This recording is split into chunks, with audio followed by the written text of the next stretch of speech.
Max, thanks for talking to us. Thanks for talking to Podcast Rewinding. How are you? How are you doing in this quarantine time? Do you making new stuff? Could we expect a new Soulfly album? Yeah, I'm working on it every day, actually, like writing a lot. I've been doing a lot of using this quarantine time for riffs, just play a lot of riffs, jamming, going to jam with Zion a lot and writing new Soulfly. I'm also doing Max tracks, to this collection of songs, explaining to fans how how I wrote those songs through the years. And it's very, very exciting, to get to dissect the song and show to the fans how I make those songs. And Max Tracks is growing really big. I like this idea very much. I have one after this interview. I make one for Terrorist with Tom Araya. Today. Great. So it's just using my time with that, but mostly a lot of the Soulfly stuff is coming very cool. It's gonna be strong like Ritual, and perhaps it's stronger than Ritual. Right. And how you feel about those songs when you play it like that today? Songs from 10 years, and is it a different feeling when you're doing this from home, step by step? It's a very to me it's very almost like I love jamming. I sit with my guitar and jam for long periods of time. But this Max Tracks idea is actually to have a conversation with the fans about what the song means to me, what inspired me, the music that was inspiration for the song. For instance, Eye for an Eye was influenced by Prodigy, and The Middle of Inner Self was influenced by Suicidal Tendencies. People don't know these things, so I think it's good to give them this information. And then for me I have to do a little bit, study on the songs. A lot of them are some old songs, like Inner Self, it's an old song from '89. Right. Yeah. I had to go back and remember all the parts, but it's really fun. It's really fun. I love riffs. I'm a riff man, and to me, going back and relearning these riffs is pure magic, and that I get to do that with the fans. And we're getting really big. A lot of people watching live. So every time we do, we get about between 60,000 to 100,000 people, and that's a lot of people. So it's very cool. But I'm glad. It sucks that's quarantine. This virus sucks. A lot of shows got canceled. We had a lot of shows in Europe. Got canceled. We had many festivals. We actually were playing Prophecy in entire. We're playing the whole record Prophecy in Europe this year, but it got transferred to next year. Also, I was doing Beneath the Remains Arise with my brother, with Igor. Had an American tour for October, and it got changed to next year, but it's okay. I'm using the time as it's actually kind of good to.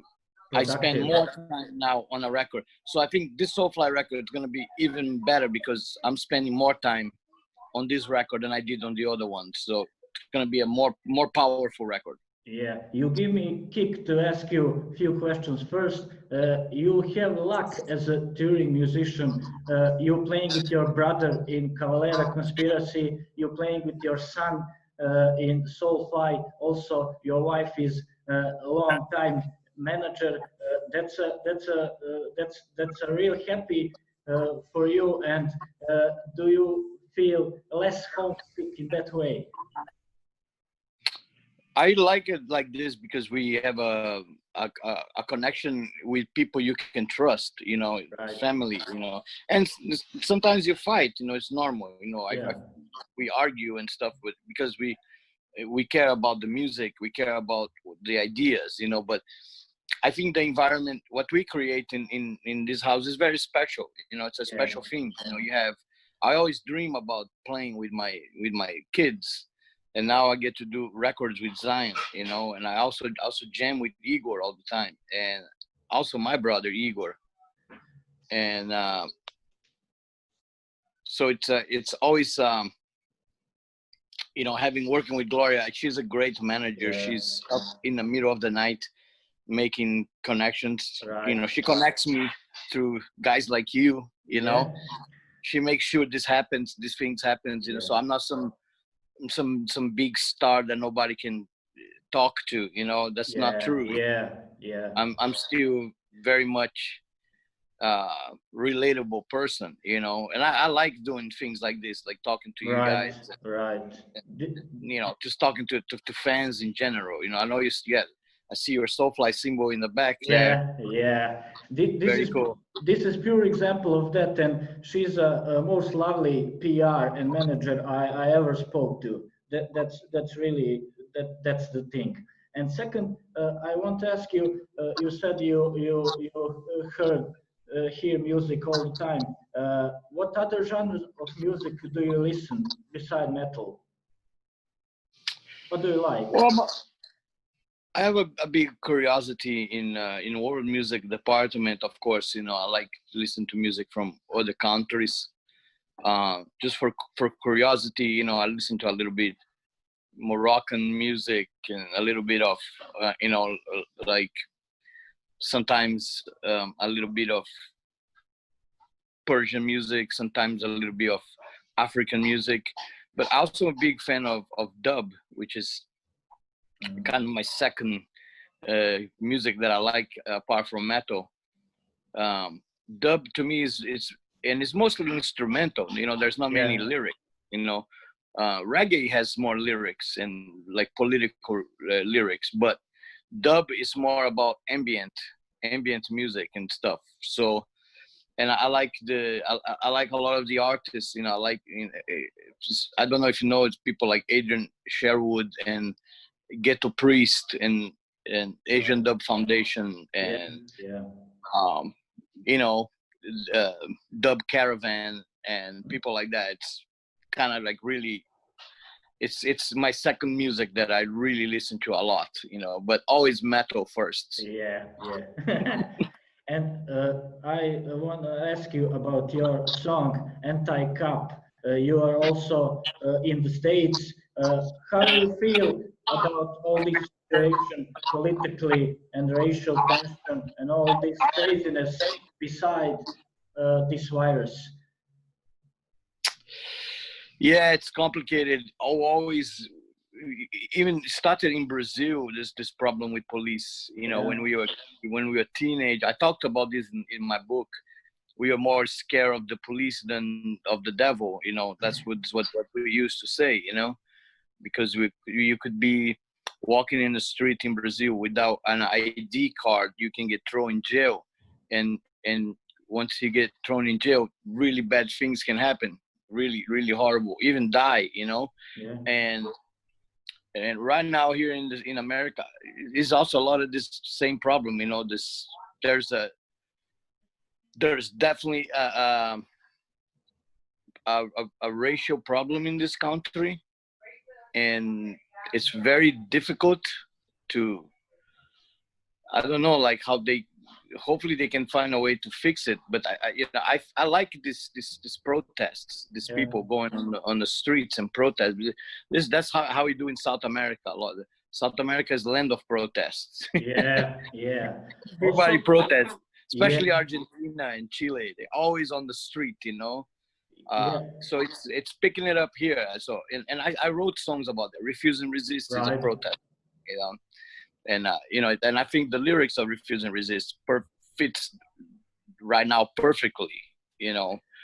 So it's you know, it's exactly how it's happening right now in the world. So it's kind of crazy. The song was written in 95, 94, and it's still relevant today, you know. And of course, I don't think all the cops are bad, because we have some there are cops, you know, and they are trying to do good, but even they know that the system is broken, you know. So there's a big problem with police brutality, you know, these things that happen with like, you know, all those the killing of people like George Floyd and all these people it should not happen, man. It's an inhumane way of treating people, you know. They should not be like that. So you know, I don't know, like we have songs a lot of, you know, also in Nailbomb we had some anti-police songs. Probably we would do more, because I think that's kind of cool about music. You know, you can voice your opinion, and sometimes I listen to a lot of, you know, punk records that have, you know, Dead Kennedys, Police Truck, and songs that make you think. You know, we had one on Killer Be Killed, Face Down. It was about police brutality, and which is it's wrong. You know, you should not be afraid. The police is supposed to protect you, not scare you. Right. You know? So that's the problem. You know, I don't know how it is in Montenegro, but I assume it's pretty similar. Yeah, everywhere when I spoke to people, it's a little or more same thing. Yeah. And for a lot of people, you're synonym of Brazil beside football. What do you think about today's situation in Brazil? We read this corruption and protesting and political corruption. What do you think about Brazil itself and correlation with United States? It's always Latin America versus States. Yeah, I mean, Brazil always been involved in corruption. You know, it's the kind of thing. That's why I don't like politics. You know, I wrote that on Primitive. Fuck all your politics. You know, it's like, it's almost like it's a disease. You know, every person that gets in power, it's sooner or later that person is gonna be corrupted, and then they don't do nothing for good. They just do, and so I don't know. I think Brazil is gonna be a great country in 200 years from now.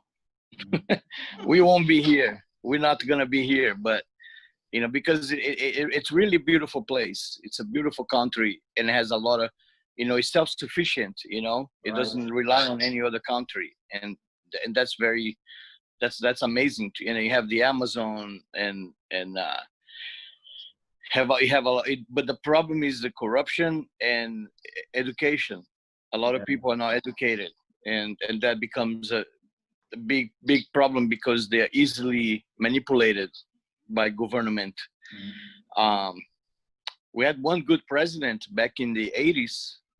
He was murdered after 2 days in power because he was good, you know. So that sends the message. I hate politics, man. That's, you know, I only met a couple of politicians. We met the mayor of Bruges in Belgium. He was a fan. That was cool. And we know the president of the Navajo Nation, the Indians. But these are different politicians. You know, they are very they're smaller. You know, I think when you reach that big level, it's all corruption. It's all. That's why it's fuck all the politics. Right. But you are optimistic in Brazil's future. Yeah, in 200, 300 years from now, it's gonna be great. It's gonna be great. Hopefully, I get to die again, be born again. I'll be part of that great country whenever that happens. But the end, it's an optimistic view. I want to ask you also about religion today. What do you think about a role of religion in today's world? Does whole world that affected by religion in some way?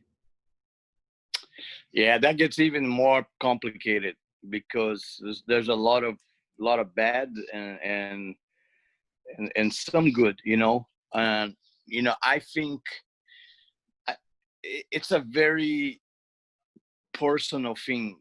I believe, like, I found my way of dealing with religion through experience of life. I grew up Catholic in Brazil, but my mother was also spiritual, and she dealing with kind of African Brazilian religions, you know, like Umbanda and Yoruba. And I grew up with that, and I met Gloria, and she's, you know, Orthodox. Yeah, And I like Orthodox. I think it's very pure religion. You know, the people, we met a lot of priests in Russia and Serbia, and they are very, I don't know, at least to me feels they are very in true connection with God in a very real way. Even how the churches are, I think they're very, most beautiful churches are Orthodox churches with all the icons and stuff. And so I like that, you know, but then you have all these the other religions of the world fighting, killing, you know, it's, yeah, it gets, I think the best is every person should try to find your own feeling, you know, and try to live with whatever you believe. So I'm very open-minded person too, you know, so it's like, I try not to be judgmental. I try not to judge people, and I think in metal, hopefully, I feel that in the metal community is actually something happened that society failed, and in metal, I think we succeed. There's like this kind of feeling of unity. It doesn't matter what color you are or what you believe. Music is the religion, and music metal becomes the most important thing, not what you believe or not what religion you are, not what color you are, and what's your football team. It's more about the music that we all love, and then we share an experience throughout the whole world. You know, we travel 80 countries in the world and play in all these countries, and the one thing that connects all of us is music. You know, and I don't think you see that anywhere else in society. Society fail with that. You know, there's a lot of racism in society, a lot of bigotry, a lot of sexism. And hopefully in metal, I have the optimistic feeling there is less of that in metal, and we are more open-minded kind of people that, you know, judge less and has more tolerance and just loves the music. You know, the music is our religion. Yeah. And what you think about heavy metal role in modern music today? What you think, will it be ever big again like in 80s and 90s? It doesn't have to be, honestly. I like it that it's not so big, you know. I think a lot of times when things get real big, they go bad, you know. It's like, you know, you start making crap, you know. So I think what I like about heavy metal is it's kind of like heavy metal is like cockroaches. It doesn't die. Yeah. You know, you can't kill metal. I love that, and I think there's a lot of I listen to more underground stuff, you know. So my taste is more, you know, underground metal stuff like Necrot and Mammoth Grinder and things like that. But, you know, I also, you know, feel like there's a lot of bigger stuff that does good, like Mastodon and Gojira and Slipknot, you know, and I feel happy for those bands, you know, and they're doing very good. But I don't feel the necessity of metal being big again. It doesn't have to. It's okay, like it's okay in the underground. Yeah, now I want to ask you a few funny questions. First is, in your book, you say that you puked on Eddie Vedder in Seattle. Yeah. How does that happen? Yeah, I mean, I was drunk, you know. I don't really remember exactly, but from talking to other people, it did happen, you know. And it was kind of like, it was not on purpose. It was just a reaction of the drink and sitting next to him. But after I puke on me, I asked him for an autograph for my sister, you know, like Pro Jam.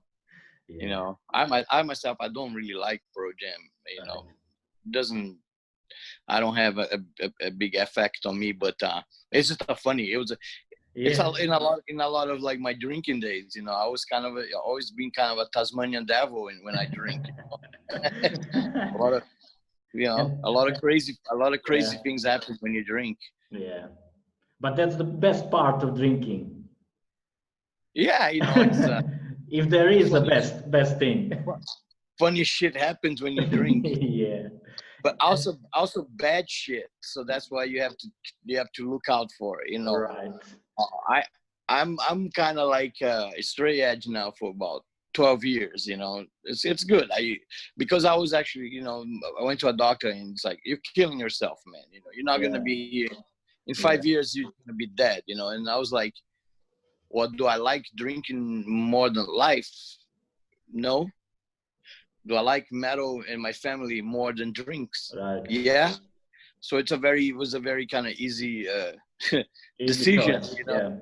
Yeah. I mean, it was you know, I don't really miss it because I think now I remember more things now, but you still have the funny shit that you did when you were drunk, you know. Those stories will stay forever, you know. Yeah.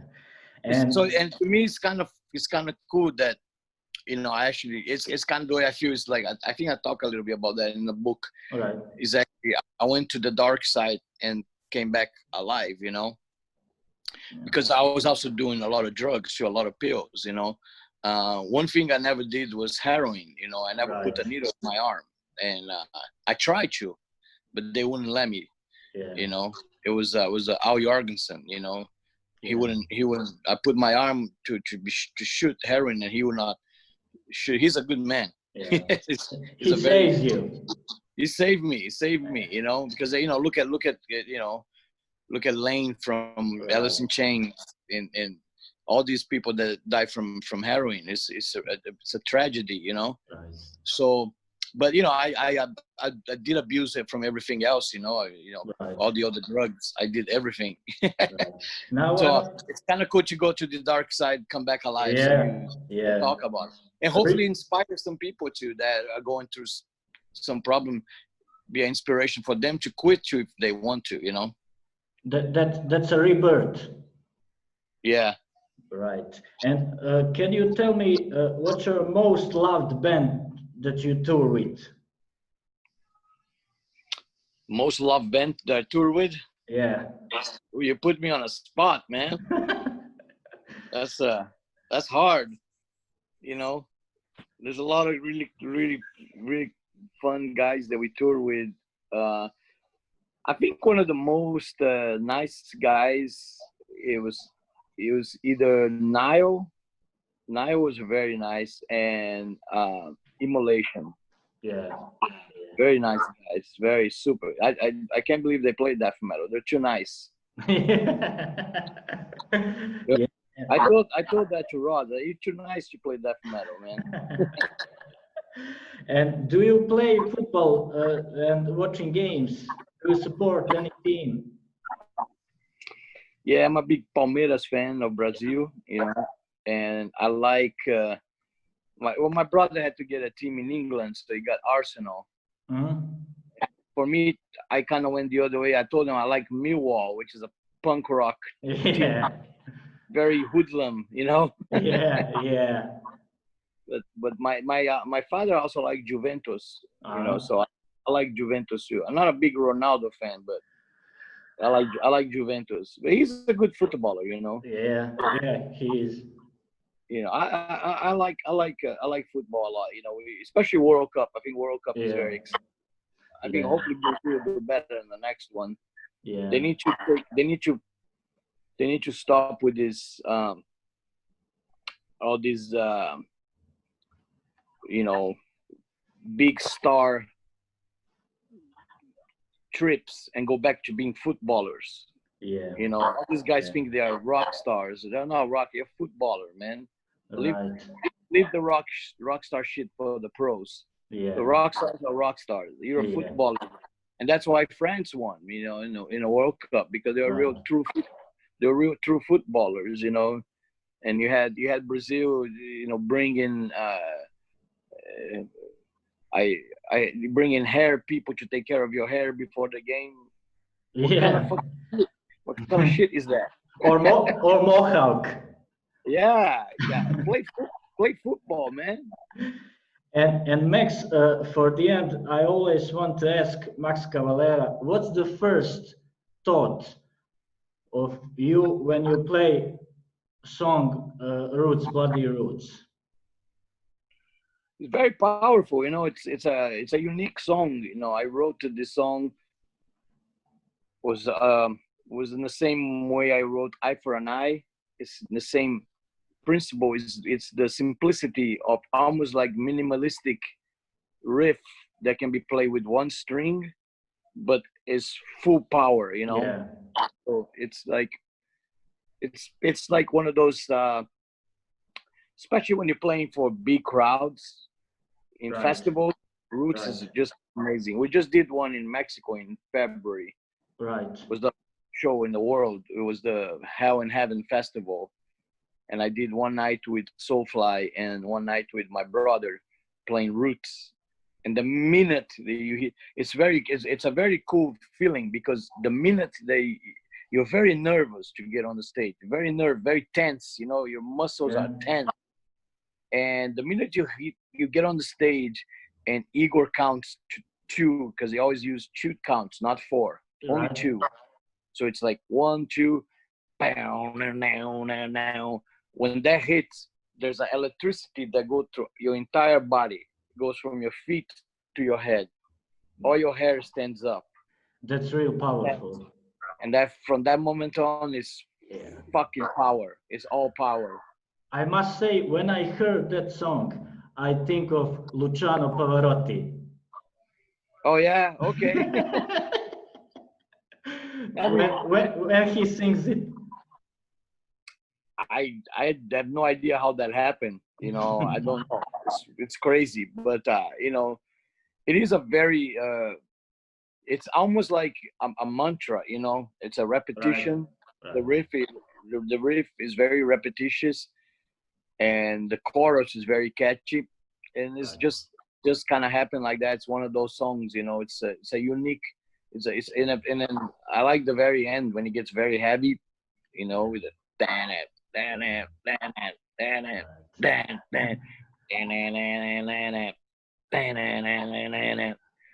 you know, so it's fun. It's a fun track. I'm gonna do one Max tracks of Roots so I can explain the feeling of it. We're waiting for it. It was written in my kitchen. Not Gloria was making, Gloria was making borscht or some Russian food or some Brazilian food, and I'm writing Roots, Bloody Roots in the kitchen with the smell of the food. Yeah, great. Max, thanks a lot for your time. All best to you and your family, and to get back on the road soon and to watch Cavalera Conspiracy, Soulfly soon in Europe. Thank you, my friend. And I like to say that also in the future, I hope we get to, I talked to Gloria about this. Hopefully we get a place in Montenegro. Yeah.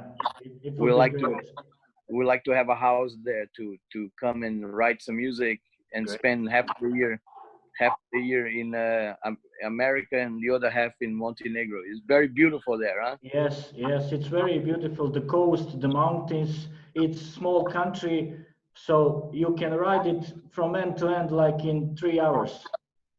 Right. So you're welcome anytime. Yeah. Hopefully it will happen, and maybe I'll be your neighbor. Yeah, great. To make some music. That's it. Great. Thank you, Max, again. All best. Thank you, guys. Stay safe. Thank you. Stay safe. Thank you. All right.